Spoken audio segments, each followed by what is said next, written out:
नमस्कार, पहाड़ की खबरें आप देख रहे हैं। आपके साथ मैं हूं कंचन डोगरा और आइए सबसे पहले आपको बताते हैं मुख्यमंत्री पुष्कर सिंह धामी के आज के एक बार फिर से हरियाणा में धुआंधार प्रचार अभियान के दौरे को लेकर यह जानकारी, जिसमें आज एक बार फिर से मुख्यमंत्री पुष्कर सिंह धामी ताबड़तोड़ 3 जनसभाएं करने जा रहे हैं। मुख्यमंत्री धामी आज बीजेपी उम्मीदवारों के पक्ष में चुनाव प्रचार करेंगे। लगातार आप देख रहे हैं, इससे पहले 2 बार प्रचार कर चुके हैं। तीसरे दिन का भी सीएम धामी का जो आज प्रचार रहने वाला है वो 3 जगहों पे होगा। 3 जनसभाओं को वो संबोधित करेंगे। बीजेपी के लिए वोट देने की अपील होगी मुख्यमंत्री धामी की तरफ से।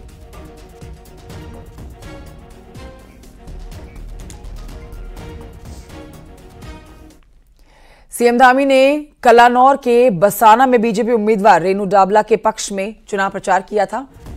साथ ही आपको यह भी बता देते हैं कि बीजेपी के पक्ष में वोट करने की वो लगातार अपील कर रहे हैं लोगों से, हरियाणा वासियों से। इस दौरान सीएम धामी ने कांग्रेस पर कई बड़ी बातें कांग्रेस के खिलाफ कही। सीएम धामी ने कहा है कि कांग्रेस सत्ता में आने का सपना देख रही है जो कभी पूरा नहीं होने वाला है। सीएम ने यह भी कहा है कि कांग्रेस के नेता कई वादे जनता से कर रहे हैं, लेकिन कांग्रेस के वादे उसी की तरह खोखले भी हैं। सीएम धामी ने यह भी कहा कि कांग्रेस के पास कोई नीति और नीयत नहीं है। सीएम पुष्कर सिंह धामी ने आम आदमी पार्टी को भ्रष्टाचार की पार्टी करार दिया, महाभ्रष्ट पार्टी बताया आपको। सीएम धामी ने रोहतक और लाडवा में भी बीजेपी के धुआंधार प्रत्याशियों के लिए प्रचार किया है।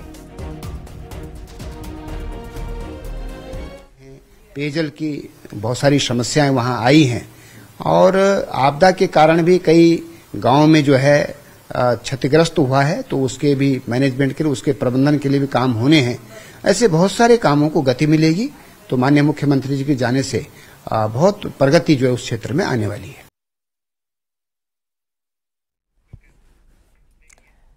केदारनाथ में प्रस्तावित उपचुनाव के बीच में सीएम धामी केदारनाथ विधानसभा के दौरे पर जाएंगे।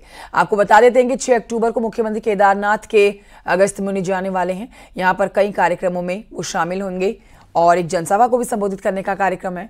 सीएम धामी के साथ ही बीजेपी के प्रदेश अध्यक्ष महेंद्र भट्ट भी उनके साथ मौजूद रहेंगे। मुख्यमंत्री इसी दिन ऊखीमठ के लिए पेयजल योजना के साथ साथ केदारनाथ विधानसभा के लिए कई अन्य बड़ी घोषणाएं भी कर सकते हैं।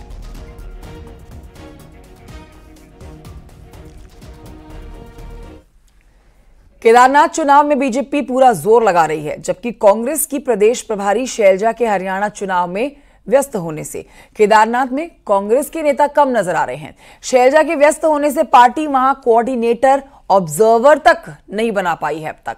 देखिए रिपोर्ट।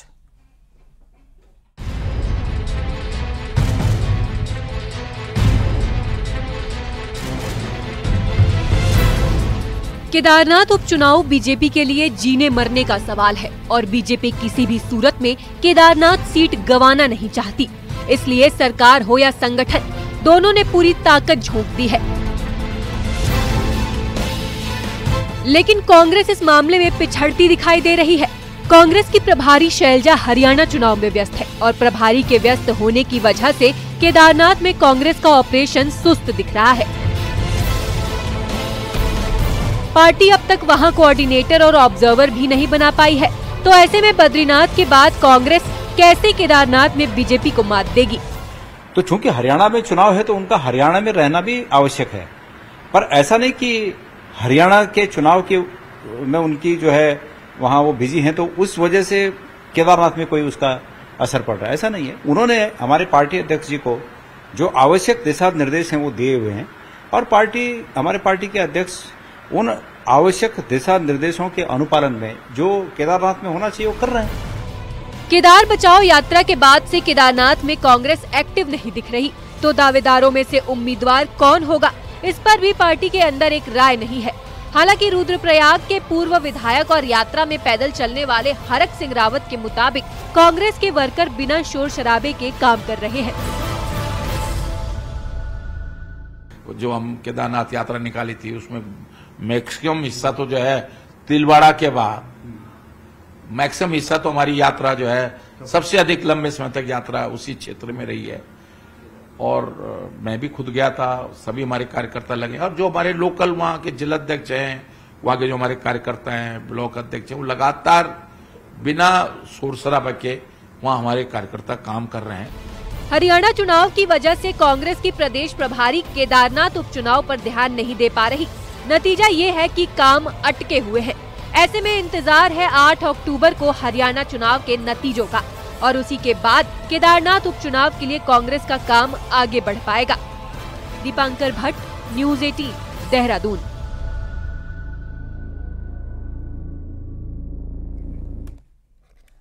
उधर उत्तराखंड में सख्त भू कानून की मांग के बीच में कांग्रेस ने भी हल्ला बोल कर रख रखा है।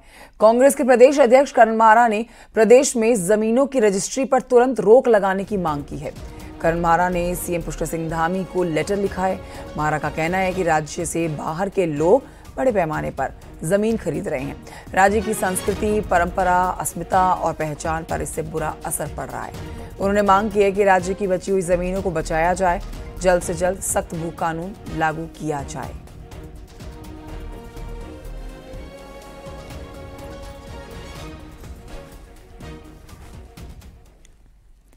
इधर आपको बताएं कि ऋषिकेश में नवरात्र के पहले दिन त्रिवेणी घाट रोड पर जैम लग गया और जैम से परेशान एक लड़के ने गाड़ी के ऊपर अपने कदम बढ़ा दिए। तस्वीरें आप देख रहे हो उसी लड़के की जो गाड़ी के ऊपर इस तरह चढ़ा हुआ आपको नजर आएगा। जाम से परेशान लड़का यमकेश्वर से बीजेपी की विधायक की खाली गाड़ी के ऊपर चढ़कर हंगामा करने लगता है। लोगों ने विरोध किया इसका। लोगों ने विरोध के बाद भी लड़का गाड़ी से नहीं उतरा, जिसके बाद सूचना पुलिस को दी गई। पुलिस ने लड़के को हिरासत में ले लिया है, चौकी लेकर आई है। बताया जा रहा है कि यमकेश्वर विधायक की गाड़ी जाम में फंस गई थी, जिसमें ड्राइवर मौजूद था।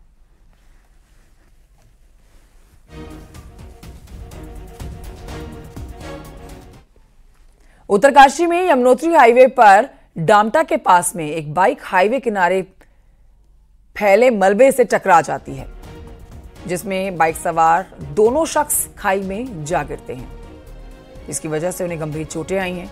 सूचना पर पहुंची पुलिस और रेस्क्यू की टीम ने दोनों को रेस्क्यू कर इलाज के लिए अस्पताल में भर्ती कराया है, जहां से दोनों घायलों को हायर सेंटर रेफर किया गया है।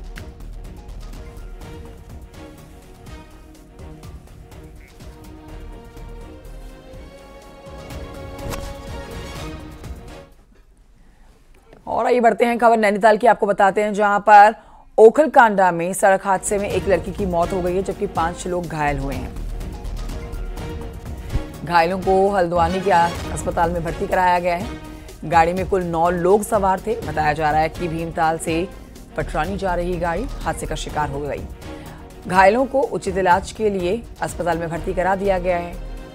घायलों में कुछ की हालत ज्यादा खराब भी बताई जा रही है।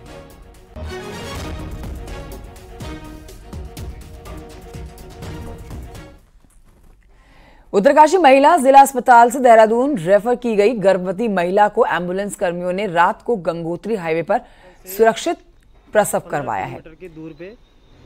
जिला महिला अस्पताल से मात्र 10 किलोमीटर दूर रेफर की गई गर्भवती महिला को जब एम्बुलेंस में तेज दर्द हुआ तो एम्बुलेंस कर्मियों को वाहन खड़ा करना पड़ गया। सभी ने एक दूसरे की मदद से महिला को हिम्मत देते हुए गंगोत्री हाईवे पर रतूड़ी सेरा के पास में सुरक्षित प्रसव कराया, जिससे महिला के परिवार वाले खुश हैं। एम्बुलेंस कर्मियों का आभार जता रहे हैं। मतलब उत्तरकाशी रेफर किया गया था। हाँ, क्या बताया था उन्होंने वहाँ पे? उन्होंने कहा कि देहरादून के लिए एम्बुलेंस स्टाफ ने आपकी मतलब सही तरीके से डिलीवरी कराई है, आप खुश हैं? हमने कितना तो करना, हम लड़की की पेशेंट को देखें, हम उनकी हालत देख रहे तो हम हमारे अंदर हो रहे, अभी तक भी आंसू आ रहे। और रात अगर सरकारी हॉस्पिटल में इतना व्यवस्था नहीं तो क्यों इतना वो कर रहे हो? जी वो 15 किलोमीटर आगे भी आई गाड़ी, वो फिर डिलीवरी हो गई। इतने में तो हॉस्पिटल में आपने बताया नहीं वहाँ पे कि यहीं पे आप? मैंने बार बार वही बातें बोली मैडम, सामने पे भी आई, 7 एम्बुलेंस तक भी आई मैडम। उन्होंने वही कहा कि भैया आप जल्दी ले जाओ, जल्दी ले जाओ, बहुत दिक्कत हो जाएगी।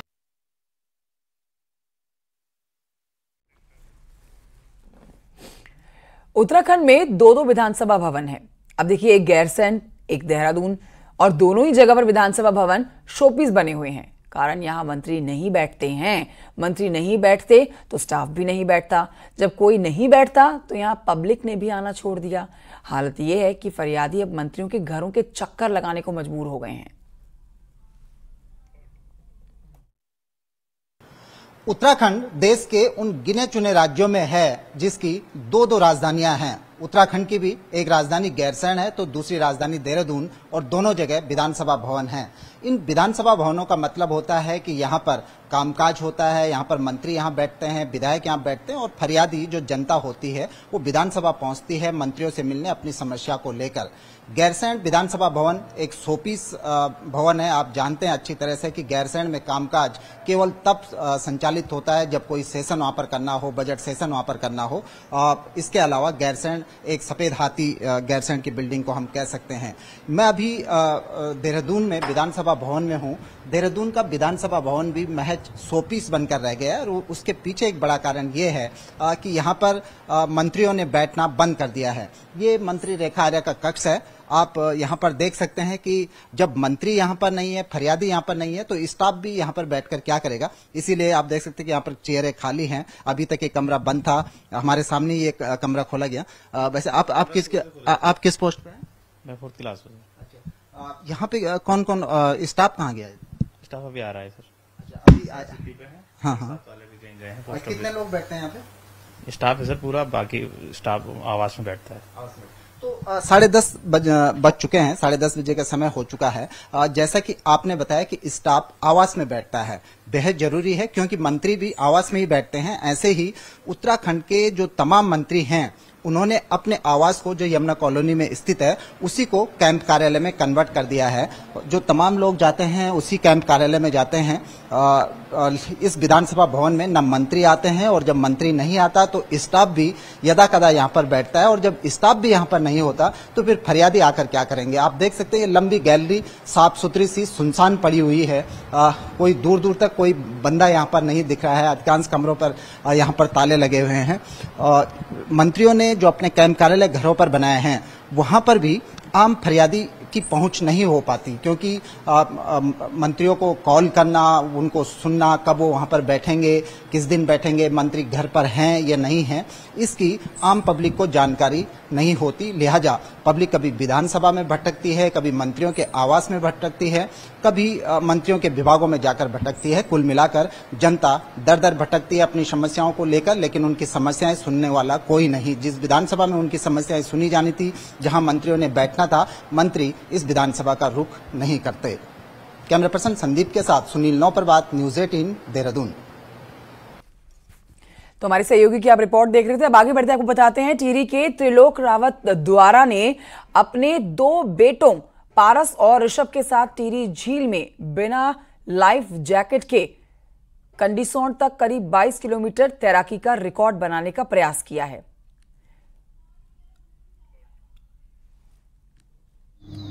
भोलेनाथ के आशीर्वाद, गंगा मैया के आशीर्वाद से इस बार, पिछली बार हम झूला पुल तक गए थे यहाँ से कोटी कॉलोनी से, इस बार उसको तोड़ने का है और उससे आगे कंडीसौर तक जाने का प्रयास करेंगे। बचपन से ही डर चला गया और पिछली बार भी करा था हमने और इस बार भी करेंगे। इस बार ज़्यादा का प्रयास रहेगा। पिछली बार 15 किलोमीटर था, इस बार उससे आगे का प्रयास करेंगे। हमारे टिहरी के इतने लड़के हैं जो अच्छे स्विमर हैं, उनको भी आगे बढ़ावा दिया जाए और उन्हें भी चांस दिया जाए, ताकि ऐसा नहीं कि हम ही सिर्फ स्विमर हैं।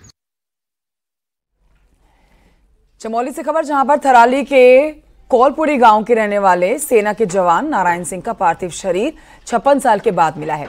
इसका आज गांव में पूरे सैन्य सम्मान के साथ अंतिम संस्कार किया जाना है।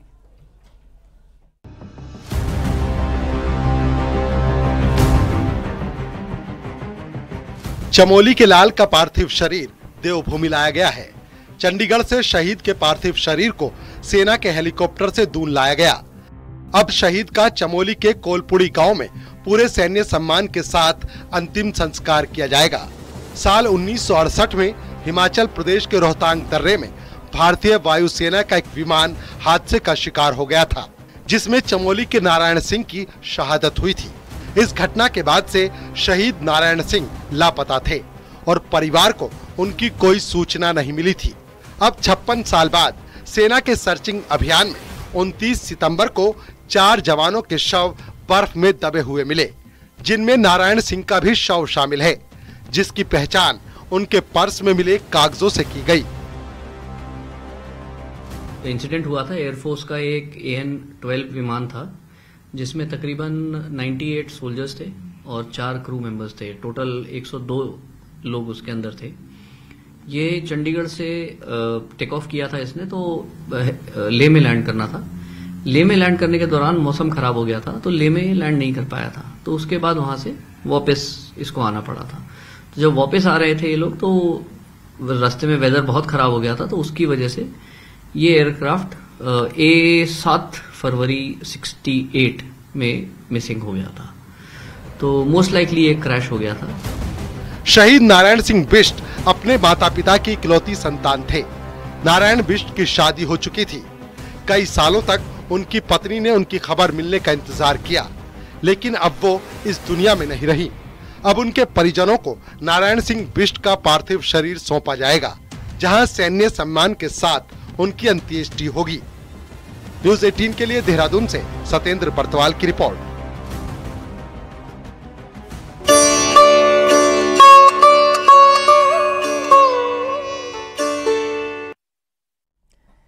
आज से शारदीय नवरात्र शुरू हो गए हैं। पहला दिन है आज शारदीय नवरात्र का। सुबह से ही मंदिरों में भारी भीड़ भक्तों की लगी हुई है। 51 शक्तिपीठों के शामिल नैनीताल की नैना देवी मंदिर में देश भर के पर्यटक मां नैना देवी के दर्शन करने के लिए पहुंच रहे हैं। यहां पर भी भारी भीड़ देखी गई है। सुबह से ही मंदिर के बाहर लोग अपनी बारी का इंतजार करते हुए लाइनों में लगकर इंतजार करते हुए नजर आए। मां नैना देवी के पूजन पाठ के लिए मंदिर में सारी तैयारियां पूरी कर ली गई हैं। इस मंदिर के लिए कहा जाता है कि कई लोगों की नेत्र ज्योति मां की कृपा से लौटी है। जो भी मां के नेत्र धोकर पानी ग्रहण करता है, उसकी मनोकामना पूर्ण होने के साथ आंखों की रोशनी जरूर लौट आती है। इस मंदिर की स्थापना के लिए कहते हैं कि जब शिव सती का जला शरीर लेकर आकाश मार्ग से जा रहे थे, तो मां सती की बाईं आंख यहीं गिरी आकर। इसके बाद से यहां पर नयन पूजन होता है।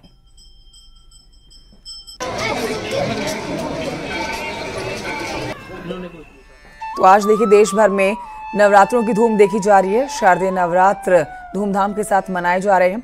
हरिद्वार के माया देवी मंदिर में भी सुबह से ही माया देवी मंदिर के बाहर भक्तों की भारी भीड़ लगी हुई है। मंदिर के बाहर का नज़ारा आपको दिखा रहे हैं। मंदिर के अंदर की तस्वीरें भी आप देख रहे हैं। दूर दूर से यहाँ पर माया देवी मंदिर में माता के दर्शन करने के लिए श्रद्धालु पहुंच रहे हैं। माया देवी को हरिद्वार की अधिशास्त्री देवी कहा जाता है। अधिशास्त्री देवी के पूजन के लिए यहाँ पर लोग दूर दराज इलाकों से पहुंच रहे हैं। मंदिर का इतिहास अत्यंत प्राचीन है। मान्यता है कि यहाँ सती की नाभि गिरी थी।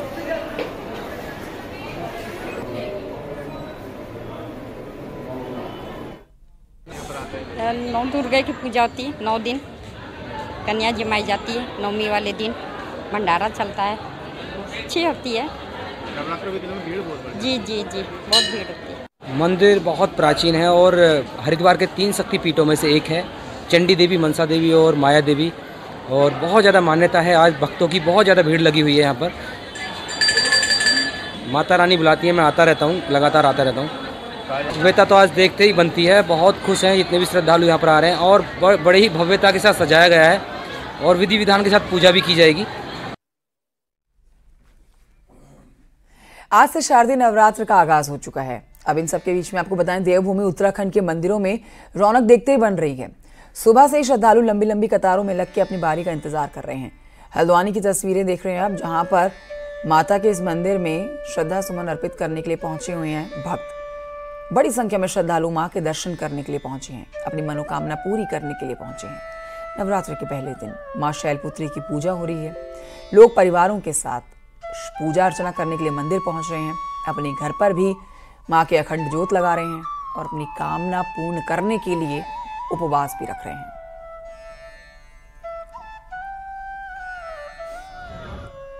बस मैं सोचती हूँ कि सब लोग हमारे घर में ठीक रहे, स्वस्थ रहें, शांति रहे, बस मुझे यही चाहिए। चल रही है, मैया का दिन है, पहली नवरात्रि है, शैलपुत्री मैया का दिन है, तो मैया के दरबार पे हम आए हैं और मैया से प्रार्थना है कि हमारे समाज के अपने सारे दुख दर्द दूर हों, सारे कष्ट दूर हों, पूरा समाज भूमंडल में सभी के लिए सभी निरोगी रहें, सभी आरोग्य रहें, इस कामना से सभी भक्तजन माँ भगवती की शक्ति की उपासना करते हैं। शक्ति की आराधना के दिन शारदीय नवरात्र शुरू हो गए हैं। नवरात्रों में 9 दिनों तक मां भगवती की आराधना की जाती है। धर्मनगरी हरिद्वार में यूं तो माता के कई मंदिर हैं, लेकिन यहां शिवालिक पर्वत पर स्थित मनसा देवी मंदिर में लाखों भक्तों की आस्था जुड़ी हुई है। नवरात्र के दिनों में यहां भक्तों की भारी भीड़ उमड़ती है। पौराणिक मान्यताओं के अनुसार प्राचीन काल में महिषासुर नामक राक्षस देवताओं और मनुष्यों पर अत्याचार कर रहा था। जब महिषासुर के अत्याचार से सभी त्रस्त हो गए, तब देवताओं ने त्रिदेव ब्रह्मा, विष्णु, महेश से दैत्य महिषासुर के अत्याचारों से मुक्ति दिलाने की गुहार लगाई। तब त्रिदेव के तेज से मां मनसा देवी का अवतरण हुआ, जिसके बाद मनसा देवी ने राक्षस महिषासुर का संहार किया और पृथ्वी लोक को दैत्य के अत्याचारों से मुक्ति दिलाई। ऋषि मुनियों और देवताओं की मनसा पूरी होने पर ये अवतार महिषासुर मर्दिनी भी कहलाया। तीनों देवों के शरीर में से तेज उत्पन्न हुआ और बाकी देवताओं का भी अंदर से धीरे धीरे तेज उत्पन्न हुआ और वह एक जगह समन्वय होकर माँ दुर्गा भगवती माँ मनसा देवी का अवतरण हुआ। माँ भगवती ने सभी देवताओं की मनसा पूरी करते हुए उस महिषासुर नामक दैत्य का वध किया और सबको सुख समृद्धि से लाभान्वित किया। मनसा देवी मंदिर पर यूं तो साल भर श्रद्धालुओं का तांता लगा रहता है। धर्मनगरी हरिद्वार पहुंचने वाले बहुत से श्रद्धालु मनसा देवी मंदिर में भी दर्शन के लिए जाते हैं, लेकिन नवरात्र के दिनों में यहाँ नजारा बेहद खास होता है।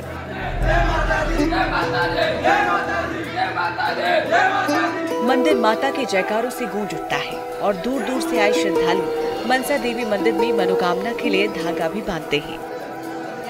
बहुत अच्छा, बहुत श्रद्धा है लोगों की, बहुत यहाँ पर भीड़ है और बहुत अच्छा तरीके से दर्शन परिवार के साथ आए हैं। मेरी माताजी हैं, मेरी वाइफ है, मेरा बेटा है। भीड़ इतनी हो रही है, देखते ही बन रहा है कि हाँ वाकई में नवरात्र शुरू हो गए, तो बहुत अच्छा लग रहा है देख के। और जितनी भी थकान थी हमारी, दिन भर की सफर करके आए थे हम यहाँ पर, बहुत गर्मी पड़ रही पर सारी थकान दूर हो गई दर्शन करके। हम हरिद्वार आए थे पूजा के लिए, फिर मनसा देवी आए रोपवे से, तो अच्छा लगा है मंदिर में आके। नहीं, पहली बार आए। भगवान के दर्शन करके इतना प्रसन्न हुए हैं, भीड़ इतनी बढ़ रही है तो भी ऐसा लग रहा है कि कोई फर्क ही नहीं पड़ रहा है हम लोगों को कि कुछ हो भी रहा है। इतने आनंद से दर्शन हुए, व्यवस्था थोड़ी सी अच्छी है, कोई दिक्कत नहीं आई हमको, सब बढ़िया से हो गया। हरिद्वार हिंदुओं की आस्था का केंद्र है। हरिद्वार में साल भर गंगा स्नान के लिए लाखों की संख्या में श्रद्धालु पहुँचते हैं। वहीं नवरात्रि के पावन दिनों में हरिद्वार की मनसा देवी और चंडी देवी मंदिर में भी माता के जयकारों से गूंजमान है। न्यूज़ 18 के लिए हरिद्वार से पुलकित शुक्ला की रिपोर्ट। आगे बढ़ते हुए खबर देहरादून की आपको बता रहे हैं, जहां पर प्रीपेड मीटर से मिलने वाली बिजली के दामों में होगा बदलाव। बड़ी जानकारी आपको दे रहे हैं। दिन, शाम, रात में अलग अलग रेटों में मिलेगी यहां पर जनता को बिजली। दिन में जहां सस्ती बिजली मिलेगी तो वहीं रात में दाम थोड़े से ज्यादा वसूले जाएंगे।